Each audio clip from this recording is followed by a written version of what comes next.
Bismillahirrahmanirrahim. Nahmaduhu wa nusalli wa nusallimu ala rasulihil karim. Amma ba'd. La buka kitab Ghoyah wa Takrib halaman 18. Pembahasan tentang memakai harir dan zahab. Harir apa kemarin? Harir sutra, kain sutra. Kalau zahab apa? Emas. Ya. Haram bagi laki-laki memakai sutra dan emas. Tapi kalau perempuan apa? Perempuan apa hukumnya? Boleh sunnah. Gundulmu peang sunnah.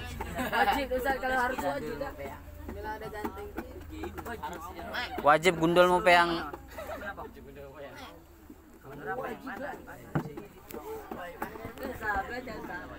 Wa qaliluz zahabi, dan sedikitnya emas.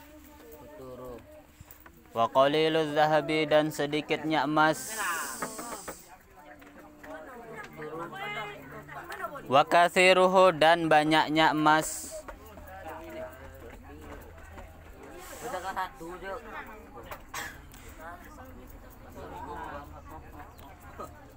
Jadilah laki-laki yang berkualitas.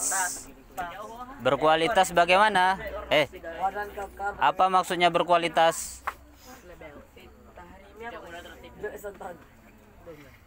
Kalau barang itu semakin kualitasnya tinggi maka semakin mahal, semakin bagus, semakin mewah, semakin keren, semakin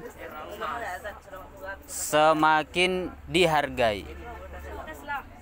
Sama, laki-laki begitu juga. Kalau laki-laki berkualitas, harganya semakin mahal, semakin mewah, semakin dihargai, semakin banyak orang yang mau. Kalau laki-laki murahan, laki-laki murahan. Laki-laki murahan gimana?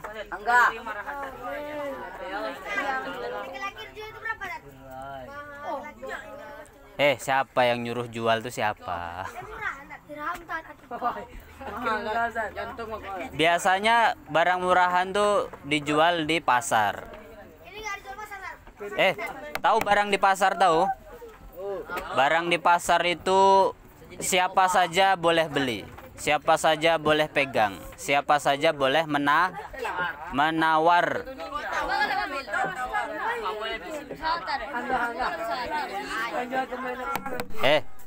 Lah. Makanya kau pilih sendiri, pengen jadi laki-laki yang berharga atau laki-laki yang murahan. Termasuk tanda laki-laki murahan adalah dia yang suka pacaran. Termasuk salah satu tandanya. Ya, kan sana sini mau kan murahan namanya.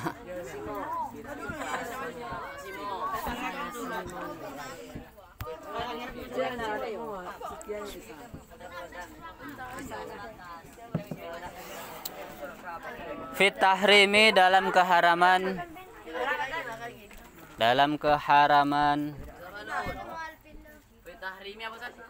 Keharaman.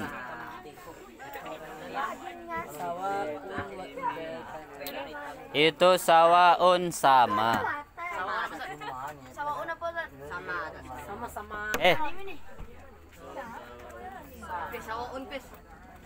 Kau jangan berisik, Fitra. Bisa jemur nanti kalian. Wa idza kana, dan bila adanya.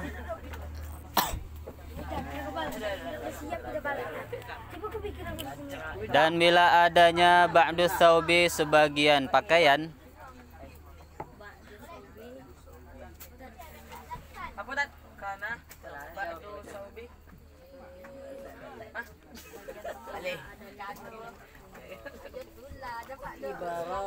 Ibrahisiman, sutra Ibrahim. Lah nggak pernah nggak mau dobit, ribut aja.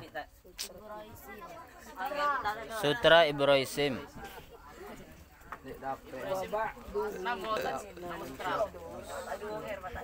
Ya, nama sutra ya, Ibrahisiman itu nama sutra. Wa ba'duhu dan sebagiannya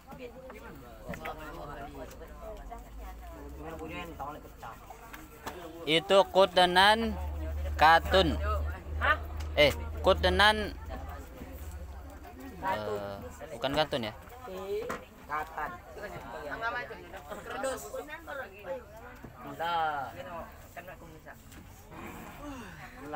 Itu kutenan kapas.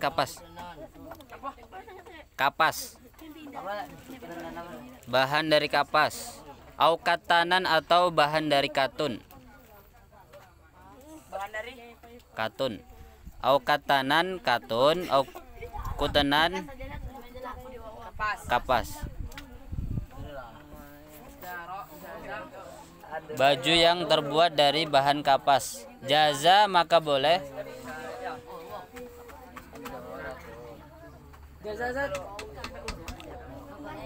Jaza maka boleh.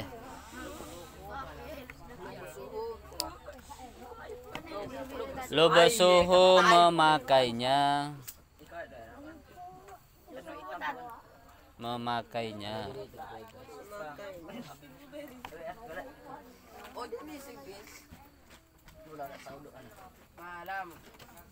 Malam yakun selagi tidak ada.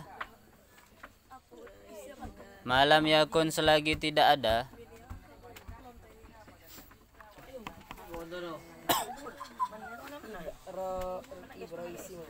Al-Ibrahisimu sutra Ibrahisim.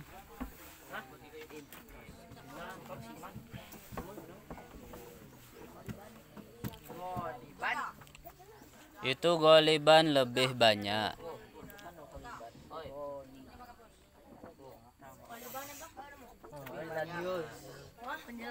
Lebih banyak.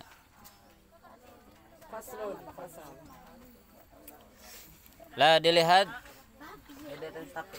laki-laki diharamkan memakai emas dan sutra. Alasannya apa kemarin? Menyerupai wanita. Bahkan secara penelitian, kalau darah itu, kalau manusia memakai emas itu ada istilahnya perubahan di dalam darahnya. Perubahan di dalam darah. Makanya kalau orang pakai susuk emas, tahu susuk? Susuk itu nanti dimasukkan di dalam kulit-kulitnya itu. Dalam kulit-kulitnya. Ya dari emas. Susuk itu dari emas. Ada yang dari perak, ada yang dari emas. Susuk emas itu kayak jarum kecil kali, nanti dimasukkan sini. Nah itu susuk.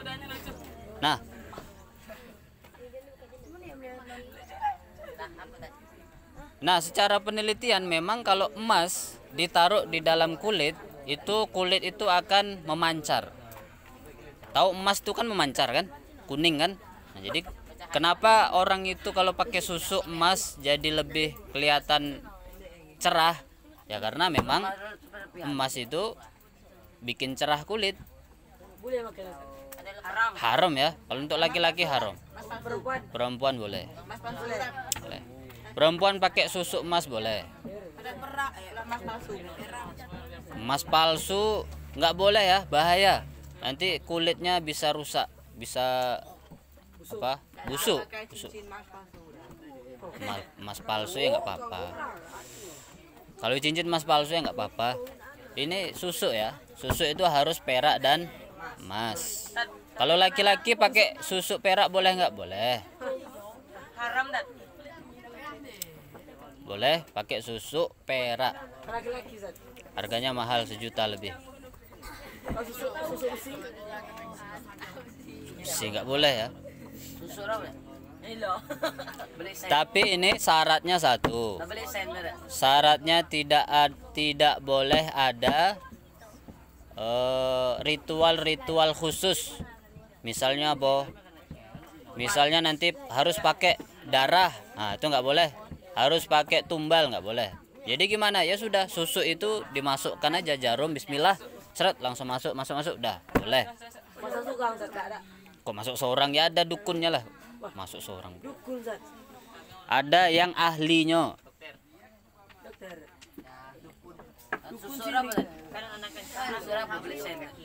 Apa? Kan susura. Oh, kan. Tanya adikmu. Jadi kalau susu itu tidak ada ritual khususnya maka boleh. Kalau ada ritual khususnya, ritualnya yang haram. Misalnya harus ke kuburan, mandi kembang di kuburan baru pasang susu, nggak boleh. Jadi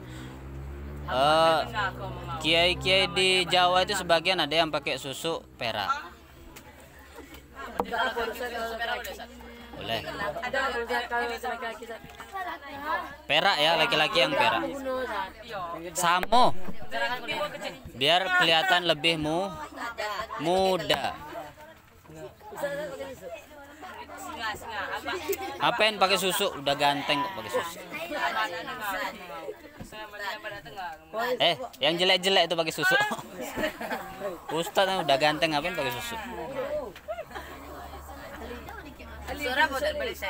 Hah? Tanya adikmu. Hah? Laki-laki pakai gelang perak nggak boleh ya?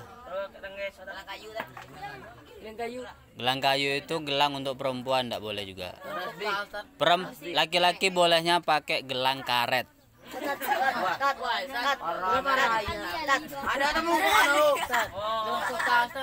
Nah, kayak gini boleh. Laki-laki gelang kauka itu menyerupai perempuan. Kayu apa Ustaz? Saya sangka Musa.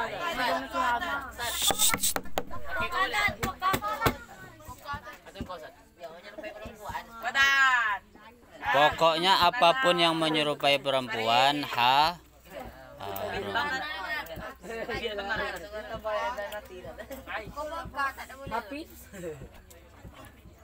Itu nggak boleh ya, itu untuk perempuan. Lah, nggak boleh ya. Itu tuh aksesoris untuk perempuan. Haram. Tasbih gunanya bukan untuk gelang ya. Tasbih itu gunanya untuk apa?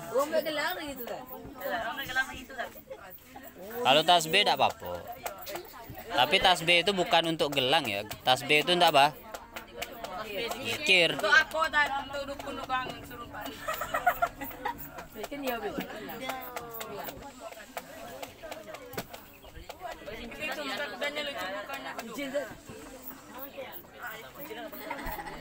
OR.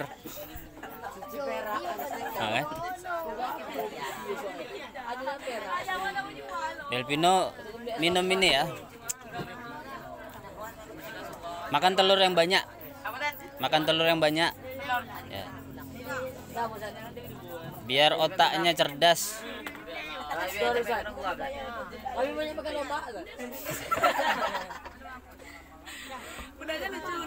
Yuk, pengen makan telur ya beli sendiri.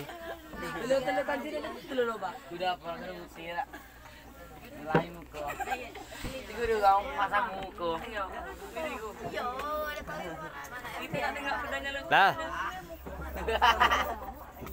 Nah, di sini disebutin dalam kitab apabila sutranya hanya sebagian dan sebagian lain adalah katun, kain katun, maka jaza lubsuhu, boleh memakainya.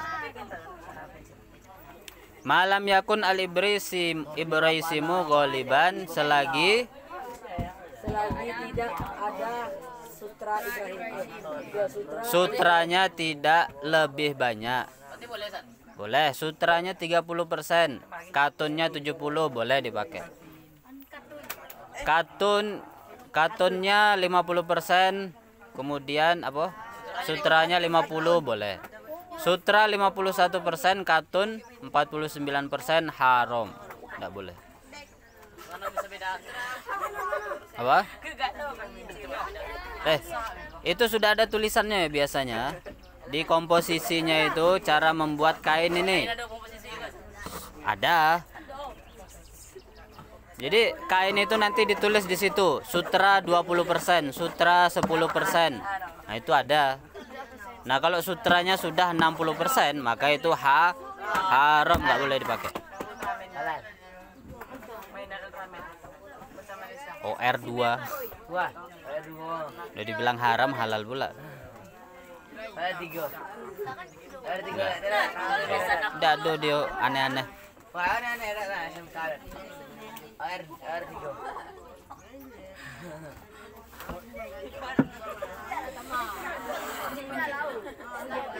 Sama dengan emas.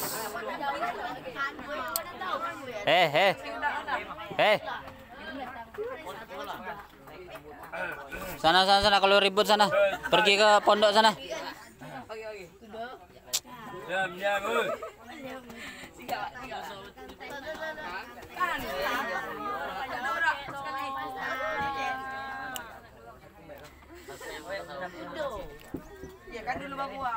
Lah, Ger, catat yang yang ribut-ribut. Sama yang baring, yang tidur. Itu satu hukum terajang kayak gini. Terus sama dengan emas. Emas kalau dia hanya 20%, bahan yang lain 80%, maka boleh dipakai. Tapi kalau emasnya sudah lebih 50%, maka tidak boleh. Zaman sekarang jarang ya emas murni. Kebanyakan tuh emas campuran. Apa macam masuk apa? Campurannya bisa besi putih, bisa Perak. bisa perak. Pernah nyanyi Mas kayak semua.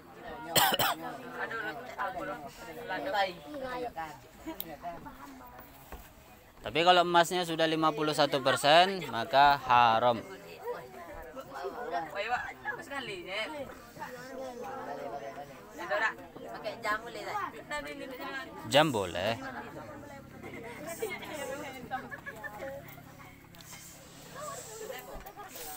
Jadi kenapa dalam Islam itu diatur seperti ini? Jadi supaya laki-laki itu jadi orang yang berkualitas. Jangan laki-laki yang dipikir apa? Dandan baik, pakai kalung apa yang bagus, pakai gelang apa? Itu tuh kerjaannya perempuan, bukan laki-laki.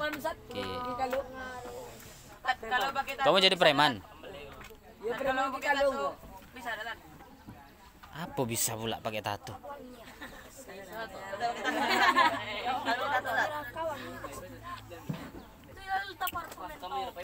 Gak boleh ya, pakai tato haram.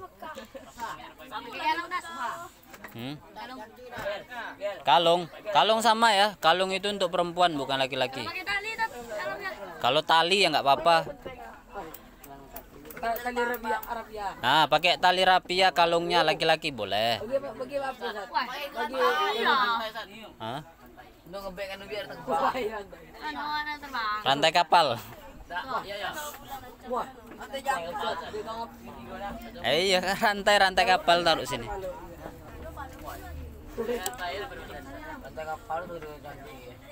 Ya pokoknya kalau kalian lihat, oh ini mirip perempuan, nah itu haram berarti.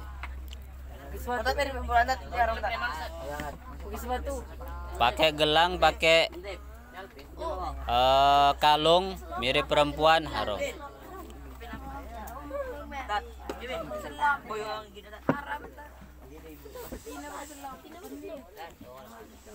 Tuh yang punya gelang-gelang itu udah usah dipakai lagi, itu haram.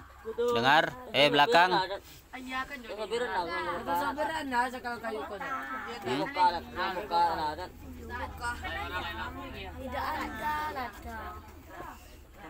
Kayu terwal itu kayu besar.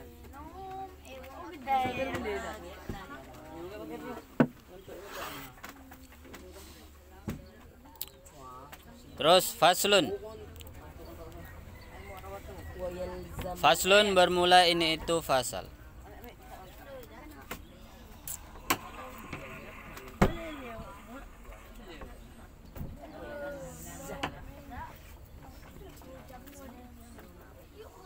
Wayalzamu dan wajib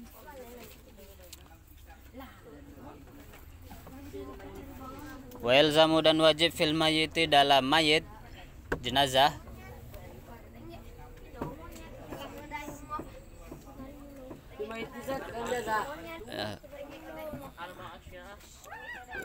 arba'atu asya'a 4 perkara.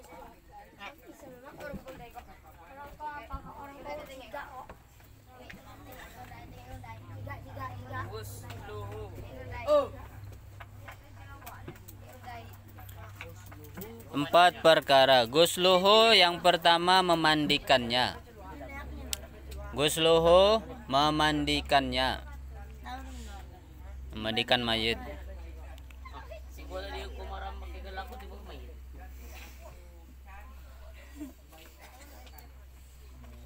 Wa takfinuhu dan mengkafaninya.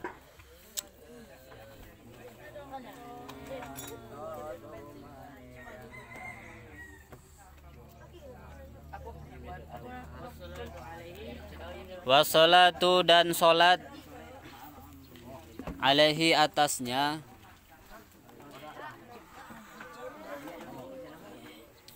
Wadafnuhu dan memakamkannya. Dalam mengurus mayit atau jenazah orang meninggal, itu yang wajib hanya 4 saja. Dan 4 ini secara umumnya boleh dilakukan. Anka. Sini. 1. Apa lah aku pindah sini.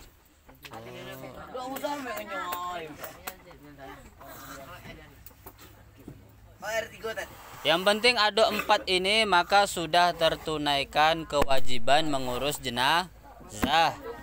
Mengurus jenazah hukumnya apa? Fardu apa? Fardu kifayah. Mayit itu sudah dimandikan. Nah, cara memandikannya gimana? Yang penting sudah rata ke seluruh bagian tubuhnya, kulit dan rambut, sela-sela semua. Jangan ribut. Kok jalan-jalan aja dari tadi. Bisa terajang kakin kalian.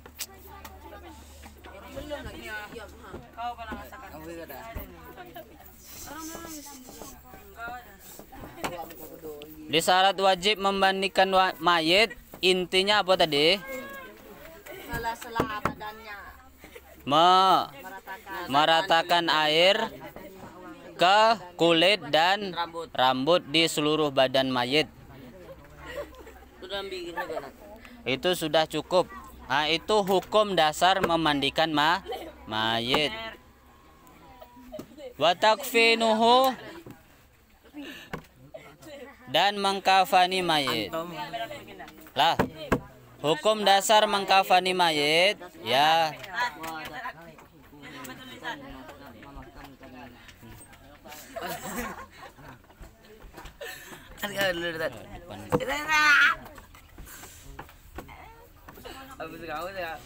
Kemudian mengkafani mayit, terus mensolati atas mayit dan mengkuburkannya. Wa ithnani dan dua keadaan.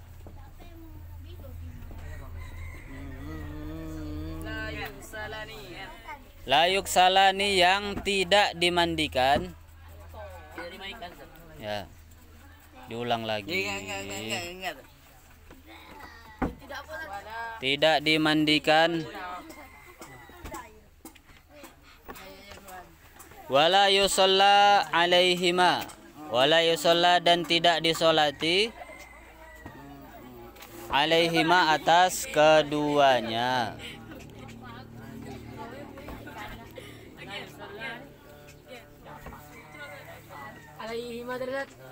Atas keduanya.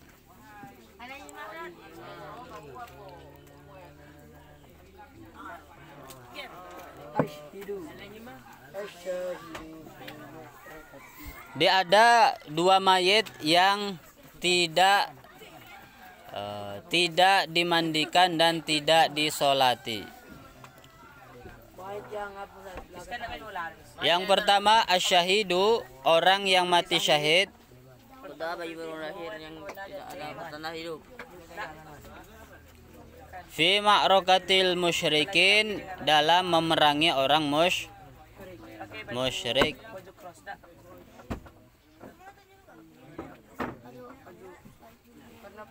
Orang musyrik Ustaz. Ya.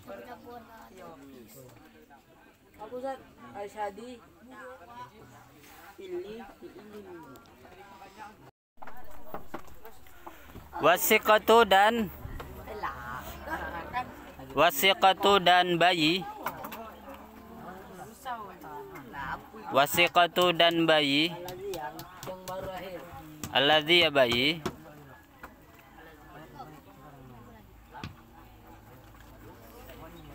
Lam yastahilla, yang tidak mudah.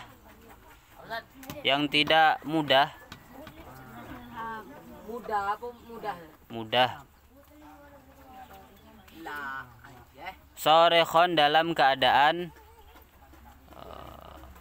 teriak. apa ini meja? Sorekhon, dalam keadaan teriak. Dua mayit atau dua keadaan mayit yang tidak dimandikan dan tidak disolati. Yang pertama orang yang mati syahid. Ya, orang mati syahid ini harus mati dalam keadaan memerangi orang kafir. Dan tidak bisa dimandikan. Maka orang yang mati syahid dalam peperangan itu karena dia lukanya banyak. Lukanya banyak.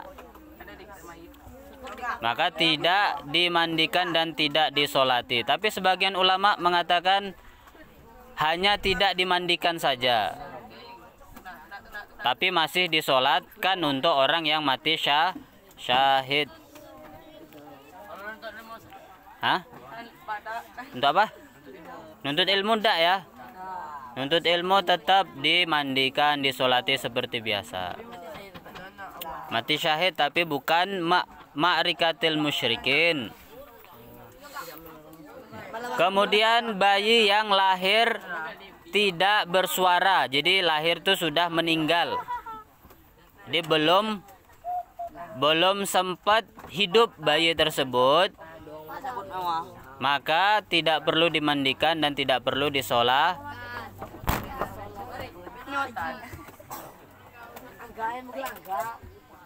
Tapi kalau bayinya sempat berteriak, keluar dia lahir, oe, langsung meninggal.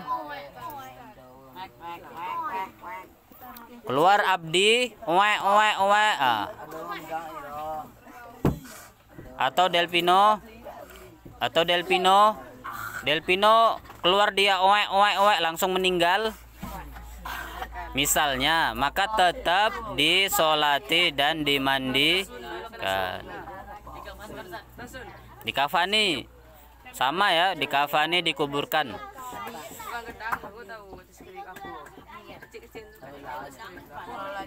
Tapi kalau tidak sempat dia bersuara, maka tidak wajib dimandikan dan disolati.